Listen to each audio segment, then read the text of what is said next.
Tanya.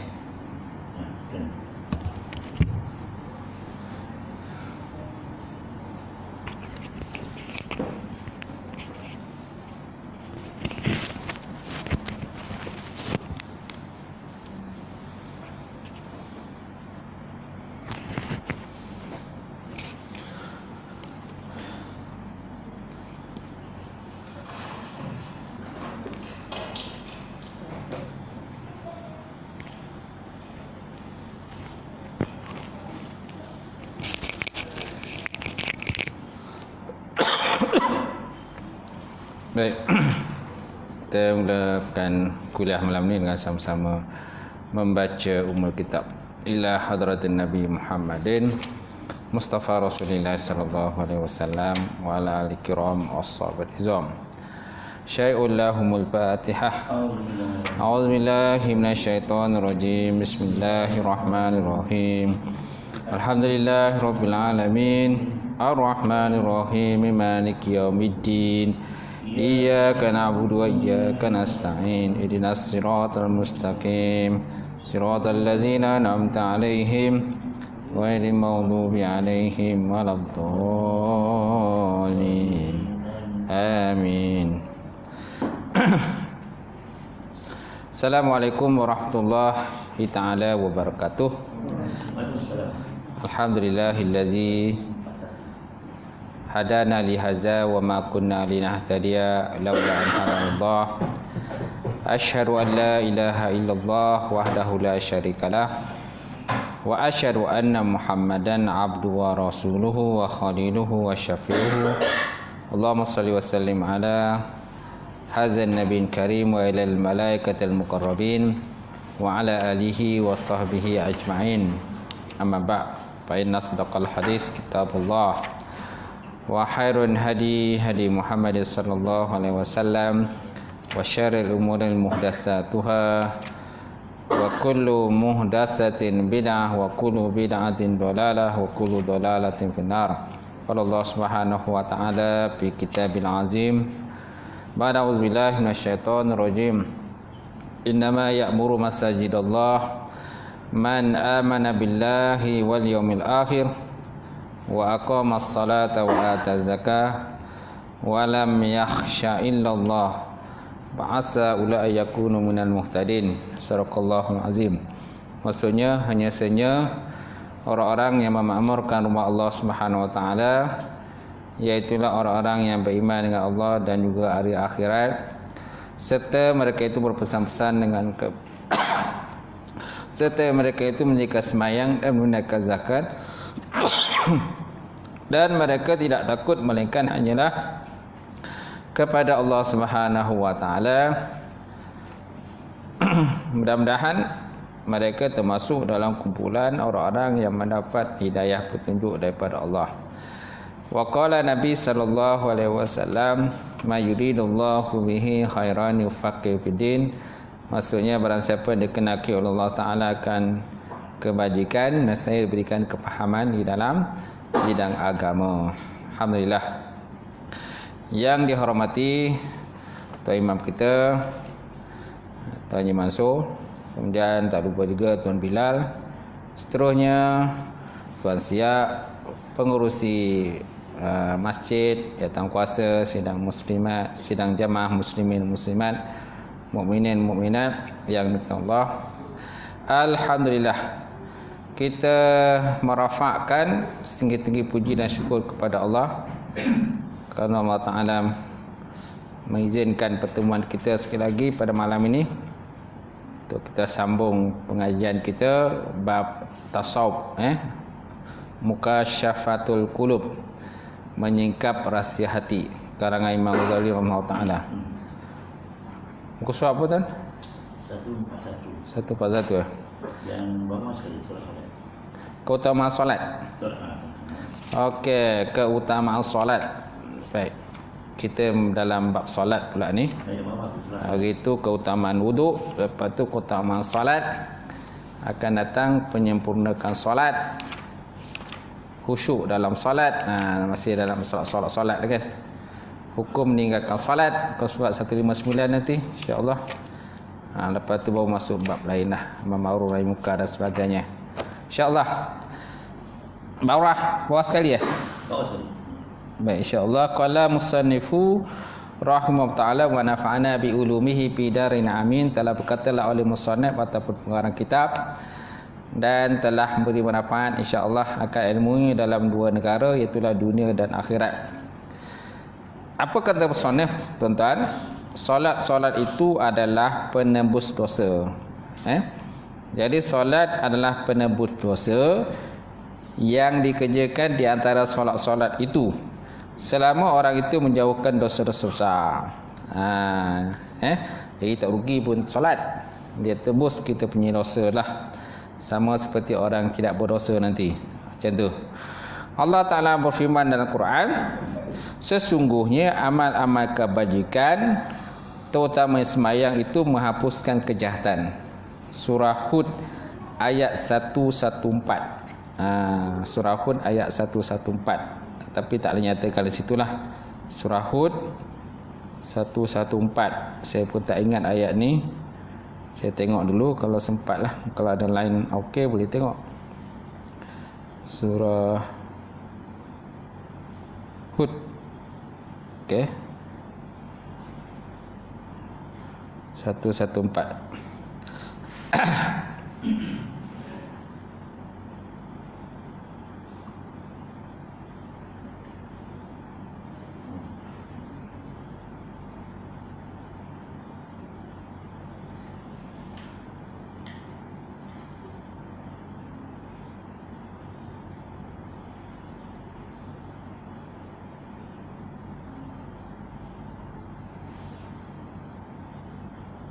Satu 116 115 100. Okey, ayatnya. Wa aqimus solat taraful lail wa zulufan minal lail.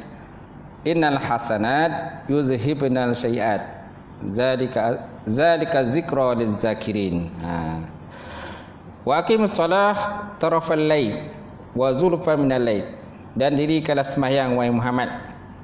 Okey, engkau dan juga umatmu pada dua bahagian siang, pagi dan petang. Betul tak? Ini lain pula ayat dia. Sesungguhnya amal kebajikan menghapuskan kejahatan.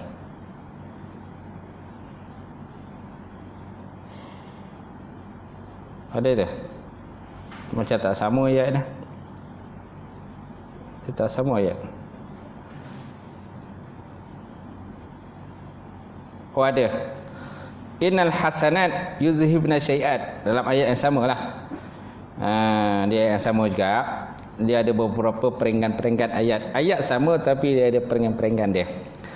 Wa aqimus solat tarafal lail talafan nahar wa zulufan minal lail. Dan dirikanlah sembahyang wahai Muhammad, engkau dan umatmu pada dua bahagian siang, pagi dan petang.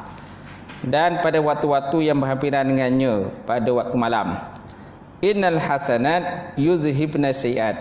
Barulah sesungguhnya amal kebajikan itu, terutamanya sembahyang, menghapuskan kejahatan.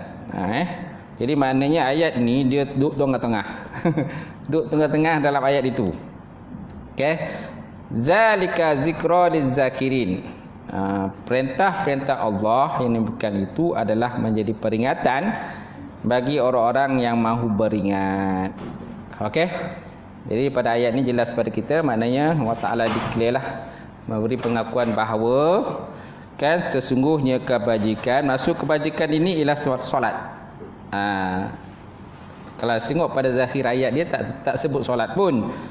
Kalau sebut zahir ayatnya disebut innal hasanat yuzhibna sayiat ya. Dan jadi tafsiran kepada hasanat itulah solat. Sesungguhnya solat itu menghapuskan kejahatan, yuzhibna sayiat. Jadi dalam ayat tuan-tuan ada perintah berkenaan solat pada dua bahagian siang, pagi dan petang, dan pada waktu-waktu berhampiran dengannya pada waktu malam. Itulah waktu syak lah. Waktu syak, waktu subuh dan sebagainya lah. Macam tu. Kadang ayat ni kena tengok juga. Di sini tak sebut ayat. mana matan ayat tak sebut, dia hanya bagi terjemah saja. Kita bagi macam kita ni ceramah-ceramah kuliah, kita kena tengok ayat tu. Apa ayatnya? Ayat lengkap dia macam mana. Baik.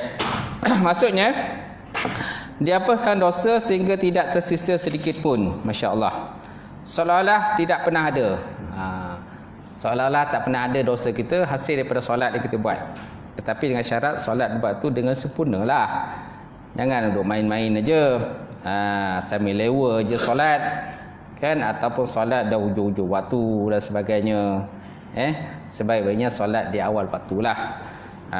Kalau tak dapat awal waktu, maknanya orang kata tengah-tengah. Tengah-tengah lah. Janganlah ada ujung mana dah sampai dah akhir, dah terkeluar waktu pun. Tu memang suatu keadaan yang tak sepatutnya lah. Okey. Kecuali lah kalau kita dalam musafir. Kita musafir lain lah. Dalam musafir ada masanya kita buat jamak takdim ataupun jamak takhir. Kalau jamak takdim ni kita himpunkan waktu zuhur kan dan asar dalam waktu zuhur. Kalau jamak takhir kita himpunkan sembahyang zuhur dan asar dalam waktu asar. Dalam waktu asar tu jamak takhir. Jamak takhir ni kadang-kadang bila kita musafir, kadang kita buat hujung kan. Sebab apa? Kita musafir. Dan dibolehkan kita jamak. Allah Ta'ala beri kelapangan pada kita untuk jamak. Kenapa kita tak jamak? Kenapa buat sembahyang tamam sempurna? Adalah kalau kita ni, aku tak gerti lah sembahyang jamak takdim ke takhir, tak gerti nak buat. Tak gerti, belajarlah. Ini merupakan roksah. Roksah dalam konteks Islam yang dibenarkan. Boleh kita jamak. Pahala tetap samalah. Masya-Allah. Baik, kemudian Imam Bukhari, Muslim, para pemilik kitab sunan seperti Sunan Tirmizi dan sebagainya, dan lain-lain meriwayatkan hadis daripada Ibnu Mas'ud bahawa seorang lelaki mencium seorang perempuan. Seorang lelaki mencium seorang perempuan, lalu dia datang kepada Nabi Muhammad sallallahu alaihi wasallam dan menyampaikan perkara itu seakan-akan akan menanyakan akibatnya. Lantas suruhlah ayat ayat tadilah, dan dirikanlah salat wahai Muhammad, engkau dan umatmu pada dua bahagian siang, pagi dan petang. Maksud dua bahagian siang ni pagi dan petang lah. Okey. Ataupun dua bahagian malam. Malam tu yang isyak. Okey. Dan juga subuh. Surah Hud ayat 144 tadi. Orang itu berkata, ya Rasulullah, hanya ini?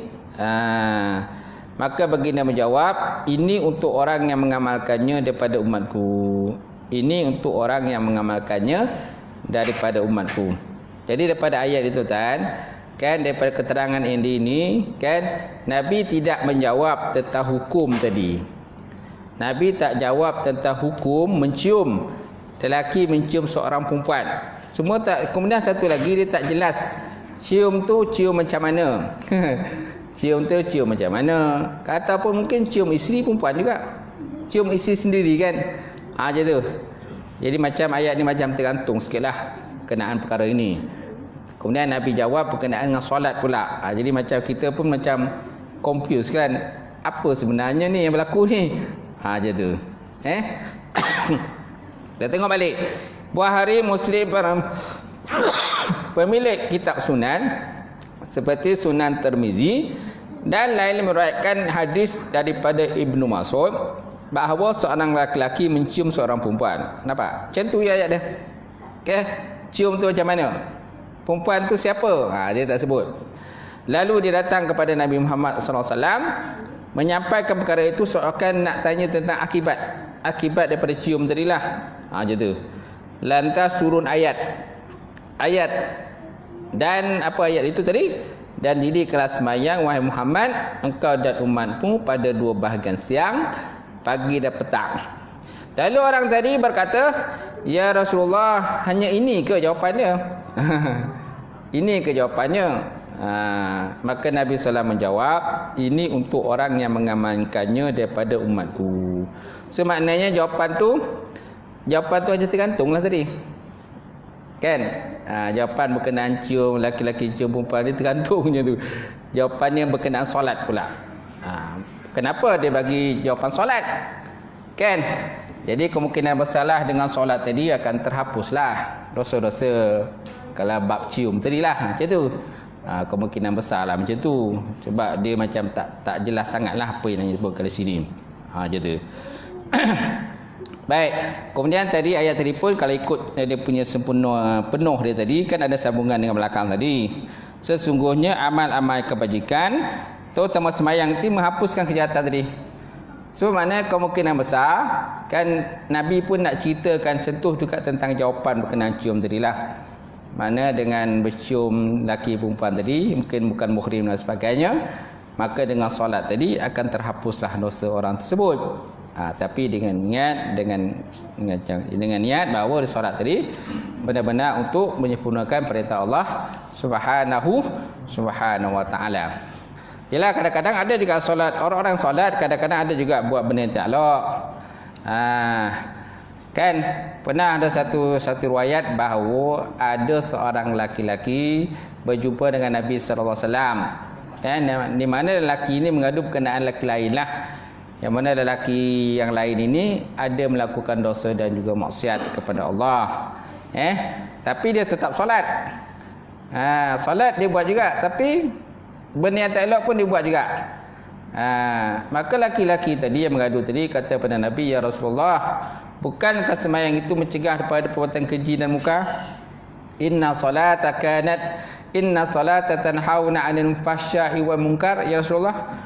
Bukankah sembahyang itu mencegah daripada perbuatan keji dan muka? Seolah macam menentanglah dengan ayat tadi, ya Rasulullah. Orang tu solat tapi buat benda tak elok juga.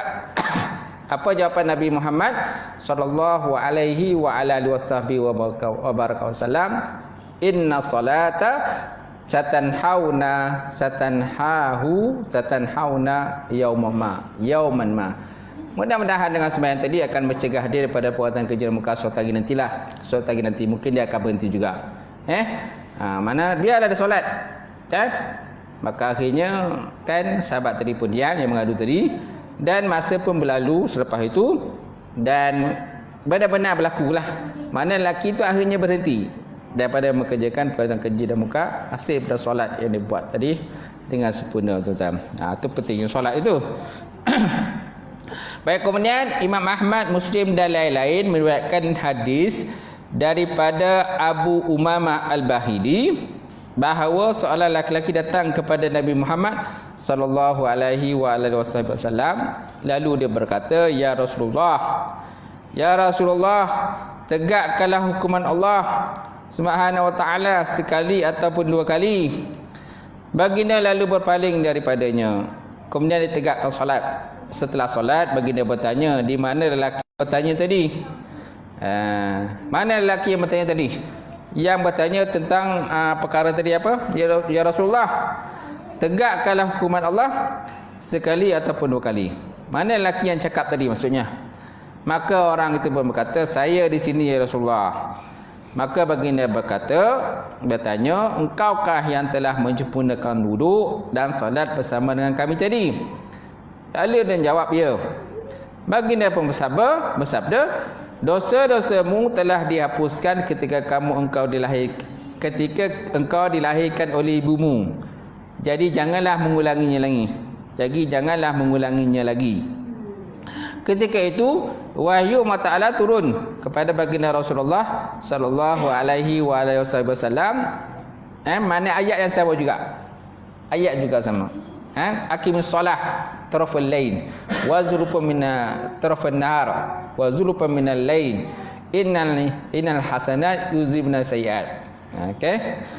Dan dirikanlah solat wahai Muhammad, engkau dak umatmu pada dua bahagian, siang dan pagi dan juga petang.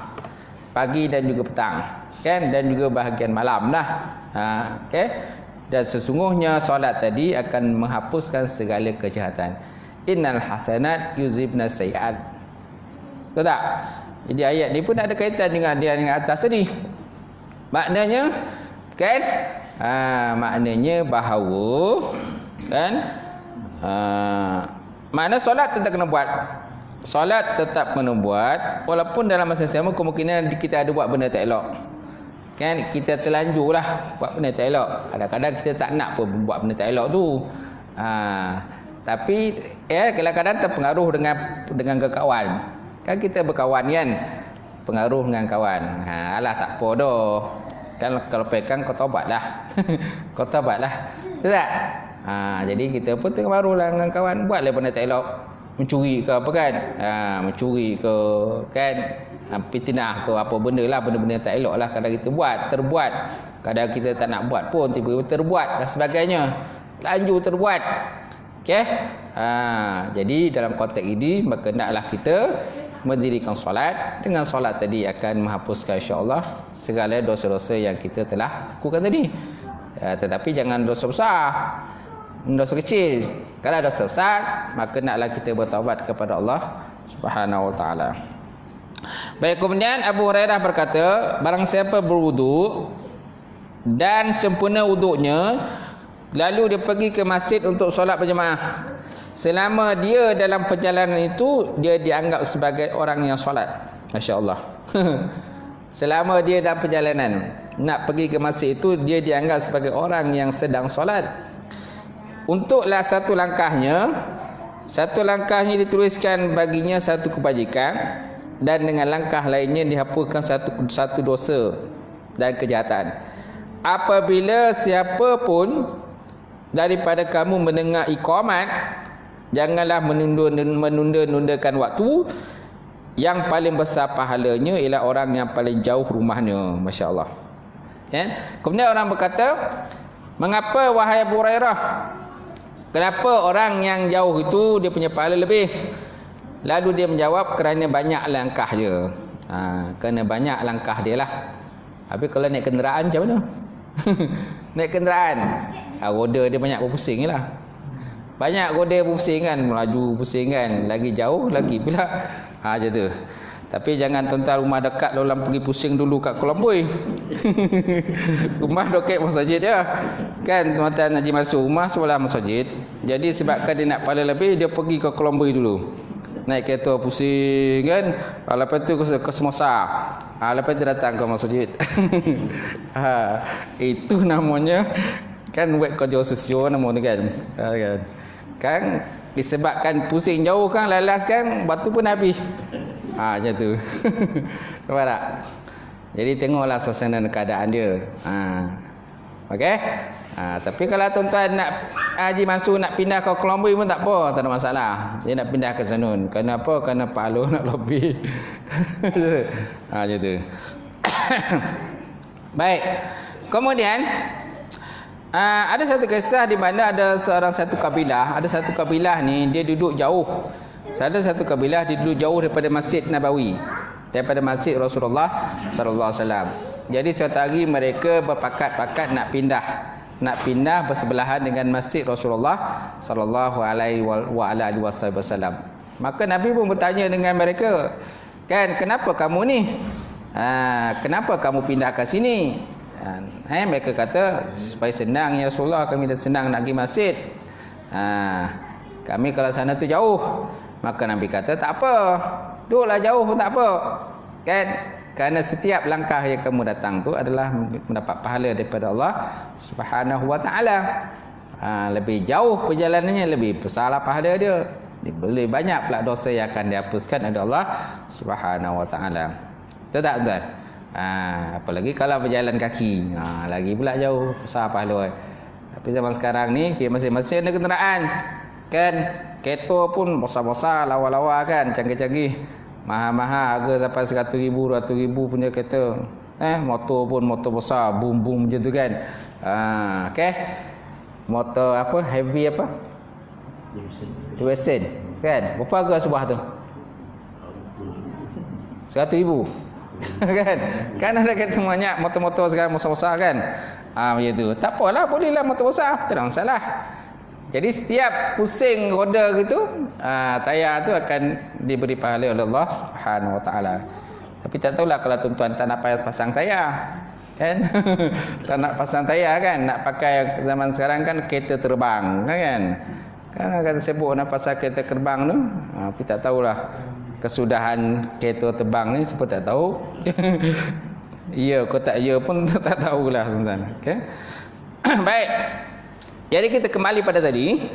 Jadi barang siapa berwuduk dan sempurna wuduknya lalu pergi ke masjid untuk solat berjemaah, selama ia dalam perjalanan dia dianggap sebagai orang yang solat. Dia baca orang solat lah. Walaupun hakikatnya memang dia tak solat di tengah berjalan. Untuk satu langkah dituliskan sebagai satu kebajikan dan dengan langkah lainnya dihapus satu dosa. Barang siapa kemudian apabila barang siapa pun daripada kamu mendengar iqamat, jangan menunda-nunda waktu. Ataupun terdengar azan ni lah. Terdengar azan ni laungkan. Kita dengar daripada rumah kita, kan? Dan Nabi pernah bersabda, kan, tidak ada solat bagi orang yang dengar azan kecuali di masjid. Kan? Itu bagi golongan lelaki lah. Lelaki ni memang sangat ditekankan untuk solat berjemaah di masjid, ataupun ada masjid surau lah macam tu. Kemudian yang paling besar pahalanya lah orang yang paling jauh rumahnya. Orang-orang bertanya, mengapa wahai Abu Hurairah? Ia menjawab, kerana banyaknya langkah dia, banyak langkahnya. Ada seorang sahabat Nabi SAW namanya Abdullah ibnu Ummi Maktum. Abdullah ibnu Ummi Maktum ni dia seorang yang buta. Dia seorang buta. Rumah dia jauh pada masjid. Tetapi dia tak pernah tertinggal daripada solat berjemaah di masjid baginda Rasulullah sallallahu alaihi wasallam. Masya-Allah tuan. Orang buta tuan, buta. Tapi lepas dia datang ke masjid, ke rumah Allah Taala. Zaman sekarang ni banyak orang yang tak buta, kan? Cuma orang cilik-cilik, kan? Mata terang tapi tak tahulah. Tak jumpa dia jalan simpang ke masjid tu, dia tak jumpa dah. Simpang masjid tak jumpa, tapi simpang kedai minum, kedai kopi tu memang jumpalah, kan. Macam tu. Baik. Diriwayatkan bahawa seorang lelaki memohon kepada baginda Rasulullah sallallahu alaihi wasallam, "Ya Rasulullah, berdoalah kepada Allah agar dia menjadikan diri saya termasuk orang-orang yang mendapat syafaat anda dan dianugerahkan kepada saya dekat dengan anda dari syurga, ya Rasulullah." Ada seorang lelaki tanya, minta pada Nabi, "Ya Rasulullah, doakanlah pada aku ni, aku masuk syurga, aku dapat syafaat besok dan dalam syurga pun dekat dengan kau, ya Rasulullah." Apa jawapan Nabi? Maka Nabi kata, perbanyakkan sujud. Solat itu aksiru sujud bahasa Arabnya. Aksiru sujud, perbanyak kau oleh sujud, kan? Maknanya solat. Sama ada solat wajib ataupun solat sunat lah, macam tu. Kerana solat sunat itu menyempurnakan akan solat wajib. Banyak kadang-kadang kurang-kurang solat kita. Tak? Kadang badan je solat tapi hati tak ke mana. Hati banyak fikir tentang dunia. Tentang orang kata harta, tentang jawatan, kedudukan, pangkat dan sebagainya, duk fikir kan. Solat jugalah. Solat juga. Fikir juga kan. Ketok kat luar tu kan basah kan hujan. Baju kat luar tu kan hujan nak turun ni kan. Banyaklah fikir tentang dunia ni. Jadi Nabi kata, perbanyakkanlah sujud kepada Allah Subhanahu wa taala, maka insya-Allah kita akan dapat dekat bersama dengan Rasulullah sallallahu alaihi wa alihi wasallam. Ada yang menyatakan bahawa seorang hamba yang paling dekat kepada Allah adalah orang yang paling paling banyak sujud kepada Allah. Inilah makna firman Allah Subhanahu wa taala, sujudlah, dampingkanlah diri kamu kepada Allah. Sujudlah, dampingkanlah diri kamu kepada Allah dengan taat dan juga mengerjakan amal soleh. Surah Al-A'la ayat 19. Kan? Wasjud waqtarib. Wasjud waqtarib. Kan ayat surah Al-A'la tu? Wasjud waqtarib, kan? Surah Al-A'la kan? Iqra bismi rabbikal ladzi khalaq, khalaqal insana min 'alaq, Iqra wa rabbukal akram allazi 'allama bil qalam, sampailah pada ayat yang hujung tu. Wasjud waqtarib. Wasjud waqtarib. Maksud wasjud, dan sujudlah kamu kepada Allah dan dampingkanlah diri kamu kepada Allah Ta'ala dengan mengerjakan taat dan juga mengerjakan amalan yang soleh. Baik, kemudian ada juga ayat yang lain berkenaan dengan sujud. Allah Ta'ala sebut dalam Quran surah Al-Fath ayat 29. Simahum fi wujuhihim min asaris sujud. Surah Al-Fath ayat 29. Kan simahum fi wujuhihim min asaris sujud. Ayat apa tu? Ayat yang awalnya Muhammadur Rasulullah tu. Muhammadur Rasulullah wallazina ma'ahu wasyidda'u 'alal kuffar ruhama'u bainahum tarahum ruk'an sujadai yabtaguna fadlan minallahi wa ridwana simahum fi wujuhim min asari sujud. Inilah. Maksudnya apa? Tanda yang menunjukkan mereka sebagai orang yang soleh, terdapat muka mereka mana ada kesan sujud dan ibadah mereka yang ikhlas kepada Allah Subhanahu wa taala. Tak? Kan ada separuh orang kan dia punya dahi itu hitam. Separuh orang lah. Tapi saya sembahyang banyak tapi tak hitam-hitam lah. Jadi tuan-tuan jangan heran lah kalau dahi tak hitam. Risau pula kan. Kenapa orang tu sembahyang sujud banyak dahi hitam, aku tak hitam-hitam ni? Susah sangat ambil arang tu. Susah sangat ambil arang tu, letaklah hitam kat situ. Tak? Ya tu. Kalau betul-betul nak hitam dahi lah. Tentu. Dia tak semestinya. Walaupun banyak sujud pun kadang tak hitam juga dah semula jadi Allah Ta'ala bagi macam tu tak hitam. Eloklah tak hitam. Betul tak? Macam tu. Wallahu alam lah berkenaan hitam ni. Saya pun susah nak jawab lah. Susah nak jawab lah orang dahi hitam ni. Tak? Sebab banyak di kalangan kita dia pun solat juga tapi tak juga hitam-hitam. Jadi tak usah risaulah tuan-tuan. Tak khusyuk tak tahulah. Allah alam. Kan? Mungkin anugerah Allah Ta'ala lah bagi orang-orang tertentu kan. Allah Ta'ala bagi begitu. Ada juga sahabat-sahabat saya pun ada juga dah hitam. Ada juga. Memang Allah Ta'ala bagi kelebihan dia ke situlah. Baik. Jadi tuan-tuan bagi yang tak ada hitam tu usah risaulah. Baik, kemudian ada yang menyatakan bahawa adalah wajah mereka yang melekat pada tanah ketika bersujud kepada Allah. Jadi maksud dengan min asari sujud. Simahum fi wujuhihim min asari sujud. Tanda yang menunjukkan mereka sebagai orang yang soleh, terdapat muka mereka kesan sujud daripada mereka yang ikhlas. Masya-Allah.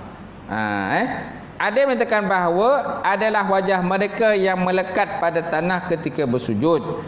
Ada juga berpendapat bahawa dia adalah cahaya kekhusyukan yang terpancar di dalam batin di seluruh tubuh. Masya-Allah. Makna bukan makna hitam. Nampak? Kalau ikut pada tafsir yang kedua tu maknanya bukan hitam, makna cahaya. Cahaya hasil daripada bekasan wujud. Kemudian inilah pendapat yang paling kuat. Masya-Allah. Ini pendapat yang paling kuat. Jadi maksud dengan kesan sujud, cahaya kekhusyukan yang terpancar di dalam batin ke seluruh tubuh badan. Hasil daripada sujud kita kepada Allah Subhanahu wa taala. Inilah pendapat yang paling kuat. Nampak tak? So jangan risaulah kalau dari tuan tak hitam. Sementara yang lain berpendapat bahawa itu adalah tanda putih bekas wuduk yang nampak pada wajah mereka pada hari kiamat. Nampak? Jadi ada 2-3 tafsir lah. Ada 3 tafsiran dengan maksud dengan bekasan sujud. Maknanya pertama wajah mereka yang melekat pada tanah ketika sujud. Yang kedua cahaya kekhusyukan yang terpancar daripada batin ke seluruh tubuh badan. Yang ketiga tanda putih bekas wuduk yang nampak pada wajah mereka pada hari kiamat. Pada akhirat besok kan orang-orang beriman ni kan mudah dikenal dengan bekasan wuduk dia, dengan bercahaya-cahaya lah kan. Dia katakan sebagai ghurrah. Sebabnya sunatkan kita bila kita mengangkat wuduk tu kita melebihkan basuhan daripada tempat yang wajib. Mana wajib kita contoh tangan daripada ujung tangan jari ni sampai kepada siku kan. So digalakkan kita ghurrah ni lebihkanlah bekasan wuduk tu. Sebab apa akhirat besok orang yang beriman tu mudah dikenal dengan bercahaya pada wajah mereka. Masya-Allah. Kemudian Rasulullah SAW bersabda, jika anak Adam membaca ayat sejadah lalu dia bersujud kepada Allah, syaitan lari daripadanya sambil menangis. Kan ayat sujud kan. Ayat surah As-Sajdah tu.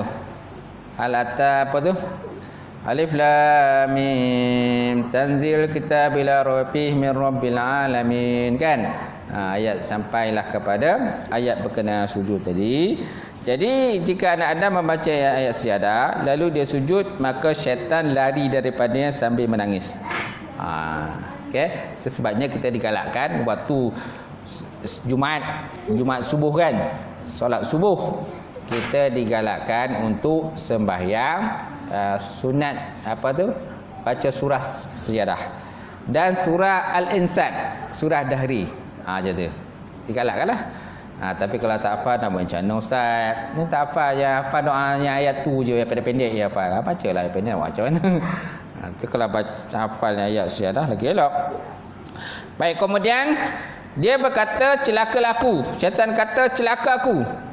Orang ini disuruh sujud lalu sujud, maka baginya syurga. Sementara aku pula, kata syaitan, aku diperintah sujud tetapi aku menolak. Oleh kerana itu aku masuk neraka. Nampak? Syaitan sendiri mengakui. Dia sendiri mengakui dia masuk neraka. Tapi sayangnya Malaysia suka syaitan. Suka terpengaruh dengan syaitan. Ramai tertipu dengan syaitan. Syaitan dah beritahu dah aku ni masuk neraka. Tapi kenapa di kalangan kita ni masih lagi tertipu? Masya-Allah. Tak tahu nak cakap Baik, habis. Sampai situ. Kemudian masuk bab yang kedua, bab seterusnya menyempurnakan salat. Kita lihat pula tentang menyempurnakan salat. Allah Taala sebut dalam Quran, A'udzubillahi minasyaitonirrajim. Qad aflahal mu'minun allazina hum fi salatihim khashi'un. Apa maksudnya tuan? Qad aflahal mu'minun. Sesungguhnya berjaya orang-orang yang beriman. Allazina hum fi salatihim khashi'un, iaitu mereka yang khusyuk di dalam solatnya. Orang yang khusyuk dalam solat. Jadi kena salah satu tanda orang nak berjaya ni, dia kena khusyuk solat. Kalau tak khusyuk solat, maka sukar untuk kita nak menjadi orang yang berjaya. Nak jadi berjaya. Memanglah mungkin berjaya jugalah, tapi kadang terhalang berjayanya. Kita nak ni berjaya betul-betul. Kerana nak berjaya betul-betul, mestilah kita khusyuk dalam solat. Itu salah satu caralah. Kalau sembahyang lalai, walaupun badan aja, tubuh badan je menghadap kiblat, kan, takbir Allahu Akbar, tapi hati tak ke mana, jadi susahlah kita nak mendapat sesuatu kejayaan. Kemudian tentang khusyuk ini, di antara para ulama ada yang menjadikannya sebagai sebahagian daripada pekerjaan-pekerjaan hati, seperti rasa takut. Ini pekerjaan hati tuan-tuan. Khusyuk ni bab hati. Bab hati kadang susah sikit. Dalam bab dunia ni, dalam zahiriat insya-Allah boleh. Tapi yang hati ni kadang-kadang susah. Dari segi zahiriat badan kita memang ngadap kiblat. Dari segi zahiriat badan kita memang kita kan khusyuk dalam solat. Solat masam khusyuk dalam solat. Tapi batin tu kadang-kadang tak tahu macam mana. Sebab batin tak nampak. Ustaz, kalau batin nampak senang kan? Senang kita nak ketuk. Siapa yang tak khusyuk solat ni aku ketuk. Mana ada jaga seorang tu kan ketuk kan, serogahan. Oi, kau semayang tapi tak khusyuk. Ni masalah tak nampak. Badan yang nampak, semua ngadap kiblat, semua ikut imam. Baik, kemudian sebahagian lain menjadikannya sebagai sebahagian daripada pekerjaan-pekerjaan anggota badan. Seperti ketenangan tidak berpaling dan tidak bersenda gurau ketika tengah solat. Sebabnya ada satu riwayat menyatakan bahawa ada seorang lelaki tuan-tuan, dia memegang janggut dia tengah solat. Ada seorang lelaki dia memegang janggut lah, gosok-gosok, tarik-tarik janggut ketika tengah solat. Jadi perbuatan ini dilihat oleh baginda Rasulullah sallallahu alaihi wasallam. Maka Nabi sallallahu berkata dengan para sahabat, nampak tak lelaki itu? Kalau seandainya kan tangan dia tetap, tentu dia khusyuk. Kalau tangan dia goyang-goyang, tarik-tarik janggut tu, memang dia tak khusyuk lah. Kata Nabi Muhammad sallallahu. Jadi tak ada khusyuk lah macam tu. Jadi kalau nak khusyuk, mestilah segi zahiriatnya tetaplah anggota badan kita. Kan? Kemudian pandangan mata kita lihat pada tempat sujud. Jangan tengok benda lain. Masalahnya kadang-kadang kita sembahyang kat belakang. Bila sembahyang belakang, orang kat depan kita. Bila orang kat depan kita macam-macam ragam lah orang depan kita tu. Macam-macam bentuk tubuh badan dia. Ada yang gemuk, ada yang kurus. Ada yang melidi. Ada yang pakai baju yang macam-macam tulisan kat belakang tu.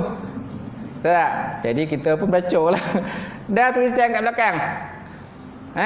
Cerita pula kat belakang tu pula tentang orang kata konsert ke apa benda ke. Lepas tu kedai makan ke apa ke kan. Berkenaan di belakang tulis baju dia tentang bola ke. Kan? Piala FA ke kat belakang tu kan. Tu yang kadang-kadang tu kita pun sibuk baca. Kan? Kayak mana lagak kedai makan saudara nampak ni kan. Yang tulis kat baju belakang orang ni kan. Itulah yang berlaku lah. Sebaik-baiknya bila kita pergi solat, jangan pakai pakaian yang ada tulisan. Bila kita pakai pakaian yang ada tulisan di belakang dia, maka orang di belakang akan membaca. Membaca apa yang tulis di belakang. Tapi nak buat macam mana? Kadang dia tak sampai nak tukar baju. Dia baru main tadi, main dekat main apa? Main pusal ke apa sebagainya, apa-apa main rugby kat padang kat sebelah masjid tu. Bila waktu solat dia pun datang masjid. Jadi mana dia sampai nak tukar baju? Tak sampai nak tukar baju. Jadi dia sembahyanglah dengan baju-baju yang tulisan kat belakang tu. Kalau tulisan baik okeylah. Habis kalau tulisan tengkorak, gambar tengkorak baju dia. Macam mana? Kan black metal ke apa benda tak tulisan kat belakang baju dia. Kita pun bacalah. Jadi tak tiba khusyuklah gitu. Baik. Jadi yang paling baik kita solat menghadap kepada tempat sujud. Itu yang paling baik. Walaupun ada orang di depan kita. Tak kisahlah siapa depan kita, yang penting kita fokus pada tempat sujud. Baik, kemudian tuan-tuan, yang berpegang mereka berbeza pendapat mengenai kekhusyukan. Apakah dia termasuk fardu solat atau hanya keutamaan solat saja? Jadi para ulama ada yang berbeza pendapat berkenaan dengan khusyuk ni. Adakah khusyuk ni fardu solat ataupun keutamaan solat? Kalau khusyuk fardu solat, mana kalau tak khusyuk batal solat? Tak. Kalau kita masukkan khusyuk ni dalam kategori fardu solat dan masuk rukun solat, maknanya kalau tak khusyuk, mana solat kita batal. So macam mana?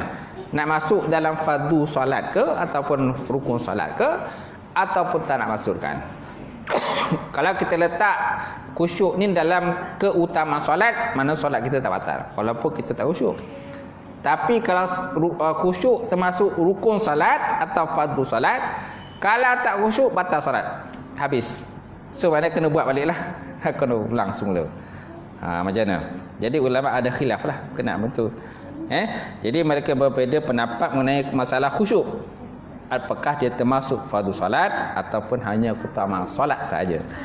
Yang berpegang kepada pendapat pertama berhujah dengan hadis solat bagi hamba hanyalah yang disedari, dan firman Allah Subhanahu wa taala dalam surah Thaha, dan dirikanlah sembahyang untuk ingati. Aqimis solah li zikri. Allah sebut dalam Quran, aqimis solah li zikri, dirikan sembahyang untuk ingat kepada aku. Semaknanya daripada hujah tadi menunjukkan pada kita bahawa solat mana khusyuk termasuk dalam perkara fardu. Khusyuk termasuk dalam perkara fardu. Kalau tak khusyuk maka batal solat. Berasal pada hujah ayat surah Thaha ayat 14. Kemudian kelalaian berlawanan dengan zikir. Oleh itu Allah Ta'ala berfirman, dan janganlah engkau menjadi orang-orang yang lalai. Jangan kamu menjadi orang-orang yang lalai. Ini tentang pendapat yang kedua pula. Maknanya solat mana khusyuk hanya keutamaan solat, bukan fardu solat, kerana berdasarkan daripada hujah surah Araf ayat 205. Dan janganlah engkau menjadi orang-orang yang lalai. Jangan kita jadi orang lalai. Maknanya solat kena fokuslah, tapi dia bukan fardu solat, bukan rukun dia. Kemudian Al-Baihaqi meriwayatkan hadis daripada Muhammad ibn Sirin Katanya, saya beritahu bahawa jika Rasulullah sallallahu alaihi wasallam menunaikan salat, baginda mengangkat pandangannya ke langit. Lalu turunlah ayat di atas. Ayat surah Araf tadi. Dan janganlah engkau menjadi orang-orang yang lalai. Nampak tak? Ni ada satu ayat lah menyatakan bahawa Nabi ketika nak solat mengangkat pandangan langit. Kemudian turun ayat. Mana yang meneku perbuatan Rasulullah SAW tadilah. Supaya jangan menghadap ke langit. Okey. Soalah macam Tuhan daripada langit. Jadi menghadap dengan langit. Jadi Allah Ta'ala sebut, dia kata, dan janganlah engkau menjadi orang-orang yang lalai. Semaknanya bila solat naklah fokus pada tempat sujud. Macam tu. Jangan pandang tempat lain. Baik. Kemudian Abdul Razak menambahkan, Allah Ta'ala merintahkan agar khusyuk dan mengarahkan pandangan ke tempat sujud. Masya Allah. Hati dia dah. Allah Ta'ala memerintahkan agar khusyuk dalam solat dan mengarahkan pandangan ke tempat sujud. Macam tu. Habis macam mana kalau nak khusyuk dalam solat? Ini masalah ni lah. Salah satu daripada cara kita nak khusyuk dalam solat ni, maknanya kita kena faham makna lah. Makna bacaan yang kita baca tadi. Kadang baca je tapi tak tahu mana. Ihdinas siratal mustaqim. Dia tanya mana pun mana, tak tahu. Orang baca ihdinas siratal mustaqim, aku pun baca ihdinas siratal mustaqim. Apa mana ihdinas siratal mustaqim? Tunjukkan kami jalan yang lurus. Takkan tak tahu mana kan? Mudah je kan, simple je. Siratal ladzina an'amta alaihim ghairil maghdubi alaihim waladdallin. Apa maknanya? Iaitulah jalan orang-orang yang telah engkau beri nikmat kepada mereka itu, kan? Dan bukan jalan-jalan orang yang engkau murkai, dan bukan jalan orang-orang yang sesat. Nampak tak? Jadi kena tahu maknanya lah. Kemudian zikir-zikir kita baca, tasbih kita baca, subhana rabbiyal a'la wa bihamdih ketika sujud. Ketika rukuk, subhana rabbiyal azim wa bihamdih. Apa makna tu? Ada kalau kita tak tahu maknanya, kan? Boleh tanya orang, macam tu jawapan dia. Dia tahu maknanya, baca selalu dalam sembahyang, tapi tanya mana tak tahu. Tak kena tahulah. Subhana rabbiyal a'la wa bihamdih. Apa maksudnya tuan-tuan? Maha suci Allah Subhanahu wa taala, kan, yang maha tinggi, wa bihamdi, dan dengan kepujiannya, subhana rabbiyal azimi wa bihamdi.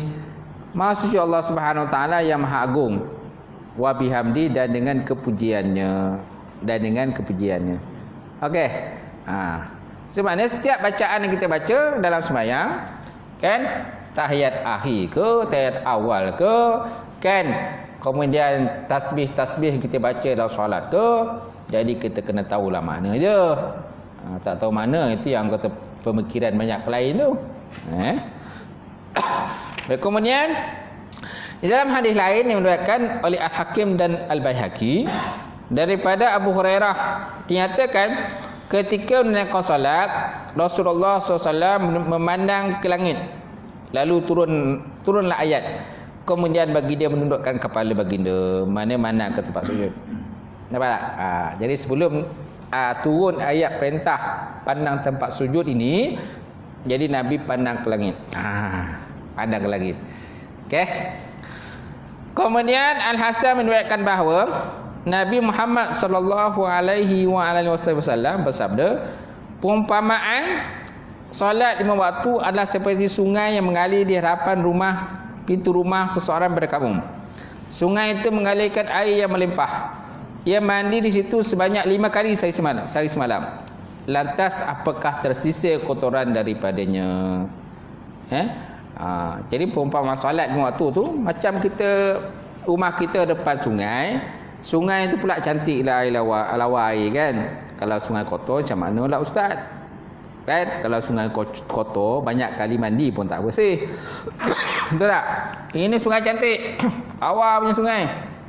Air jernih, kan? Ikan melambak dalam tu. Ikan tongsan ada, kan? Ikan sebarau ada, ikan lampam ada, ikan apa lagi? Terobu ada. Ikan terobu ada, udang ada, semua ada. Kan? Macam mana kalau sungai macam tu? Tapi sungai sekarang ada tak macam tu? Tak ada kan, tak dapat dah. Tak maaf lah ustaz. Kan nak koreng. Macam tu.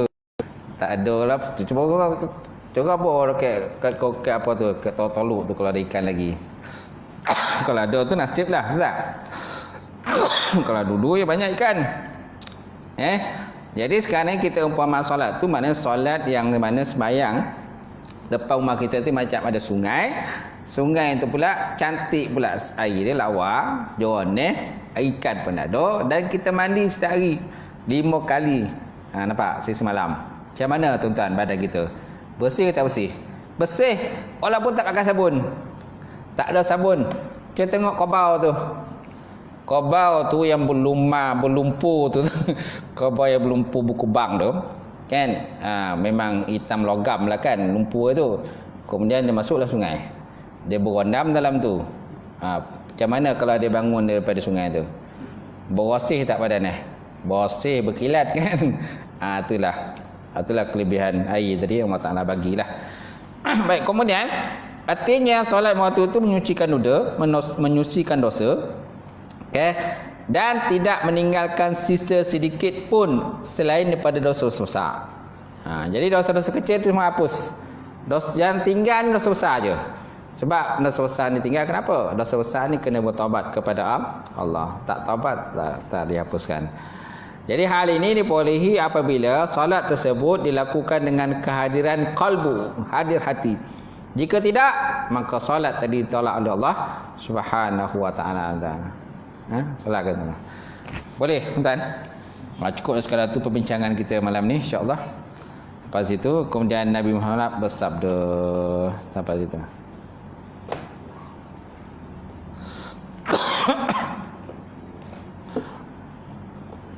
Okey, saya buka pertanyaan. Kalau ada pertanyaan lah.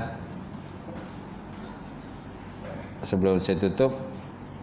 Dah masuk isyak kan? Dah kan?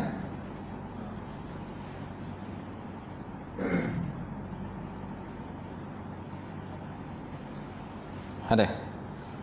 Tak ada?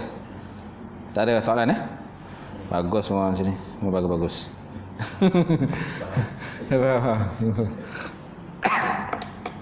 Kalau tak ada kita tanggullah. Auzubillahi minasyaitonir rajim. Bismillahirrahmanirrahim. Alhamdulillah. Wassalatu wassalam ala asyrafil anbiya'i mursalin wa ala alihi washabbihi ajmain. Allahumma zidna ilman nafi'a wa yaqina as-sadiqa wa ala mutaqabbala rizqan halalan mubarakatan katsira wa siyana fataya alim wa lana qulubana bi nuri ma'rifataka wa tahana futuhal arifin. Allahumma inna na'udzubika min ilmin la yarfa' wa min nafsin la tashfa' wa min qalbin la yasha' wa min du'ain la yustajab laha bi rahmatika ya arhamar rahimin. Allahumma inna na'udzubika min azabil qabri wa min azabin nar wa min fitnatil mahya wal mamat wa min fitnatil masih dajjal ya arhamar rahimin. Ya muqallibal qulub sabbil qalbi ala dinika, ya muqallibal qulub sabbil qalbi ala dinika wa ta'atika, ya muqallibal qulub sabbil qalbi ala dinika wa ta'atika. Allahumma khtim lana bi husnil khatimah wa la tahtim alaina ya Allah bisu'il khatimah. Rabbana atina fid dunya hasanah wa fil akhirati hasanah wa qina azabannar. Subhana rabbika rabbil izzati amma yasifun wa salamun alal mursalin. Alhamdulillahi rabbil alamin. Taqabbalallahu minkum. Minkum taqabbal ya Allah.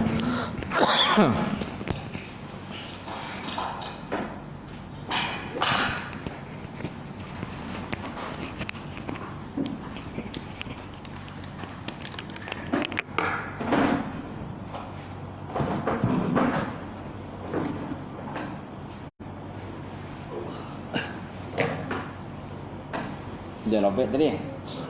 Tempat. Buat. Ada umpan apa?